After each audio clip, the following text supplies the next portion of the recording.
The other day you were focused on really two pitches. Today, how much did you really open up the arsenal? Uh, so today worked on just added one pitch to it. Added the slider to the fastball and changeup. Started mixing those three together. Wasn't as sharp as I wanted it to be. I was getting a little on the side of it. But that's what spring training is for. Working out those kinks. Getting everything right for when we open up here in a couple weeks. Really, the only downside that you saw today to the outing, or Yeah, pretty much. On fastball location was good. Changeup was working. We were keeping them off balance really well. Um, Other than that, yeah, just a few sliders where I got on the side of it. Just kind of backed up on me. That thankfully I didn't get hurt too bad on them. But yeah, other than those couple sliders that I felt weren't very sharp, overall good outing. let's go. Thomas Harvey, go ahead. Yeah, Kyle, when you do have a pitch that isn't working for you, granted, you take that information and you want to figure out a way to improve it, but is it also kind of a test to say, okay, I don't have everything, but I'm able to get through it? Yeah, it's definitely a test of of your grit out there, especially right now in spring training where I'm I'm adding on pitches per start. So like right now I'm restricting myself to only using three pitches, just so I can get those nailed down. But at times in starts where you don't have a certain pitch, sometimes you want to continue to work through that and hopefully maybe you find it. But you also have to rely on your other pitches in your arsenal to get you out of situations, fill up the strike zone, and continue to keep those hitters off balance.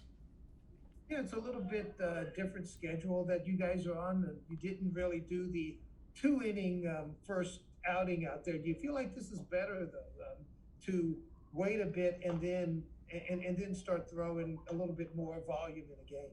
Yeah, I don't mind it. We had the two live VPs, and then myself and the other guys had that one sim game, and then roll right into 3 innings. It's kind of nice because that first start you have in springs past where you throw 2 innings and you're kind of hungry for more. You kind of want to keep going. It's nice to get a solid chunk and start working off that, going deeper into spring. So the next time out, what pitches are you going to add, or what are you going to work on? Is it going to be more like a normal start with everything? Yeah, next time out, it'll be all pitches. Focus will be on curveball. Getting that dialed in. I'll probably continue to work on that slider in my side and in my next start, just because that's a pitch that I really need. I rely on quite a bit. One of my favorite pitches as well. So I want to make sure that that's nice and sharp and get that curveball down, and then however many starts I have after that, continue to just work that entire arsenal, getting ready for the season.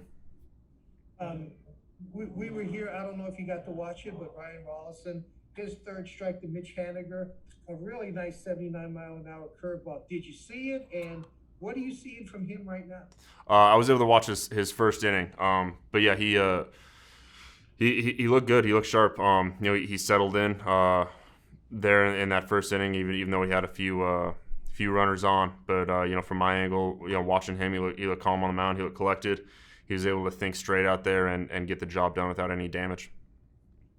This spring, what are the things that you're talking to him about? I know that he has a pretty good head on his shoulders when it comes to what to work on. But what are the things you're keeping an eye on? His and my relationship is I'm basically an open book for him. I want to try and teach him as much as possible. Just being a fellow lefty, being a young guy. He's coming to me with a lot of questions. If I see something with one of his pitches and throwing program, whatever it is, I'm open to talk to him and help him out if he's thinking one thing. If he wants help with anything, I'm there for him. So I'm pretty much an open book for him because we're going to need him at some point, and his name is going to be called. All right. Do you sense that ambition that, hey, why not now? Do you sense that ambition from him? Yeah, I mean, if you're a young guy, I don't know why you wouldn't want to be chomping at the bit and fighting tooth and nail, trying to earn a spot, whether that's in the rotation or in the bullpen. You got to have that mentality when you're currently not on the big league roster. So I was that way. I know a lot of guys were that way. You're fighting every single day for a job, and you can never lose that attitude, no matter how many years you have in the show. Hey, thanks, man. Thank you, Kyle. That's all the questions we have. All right, cool. Appreciate the time. Yep. Taking the field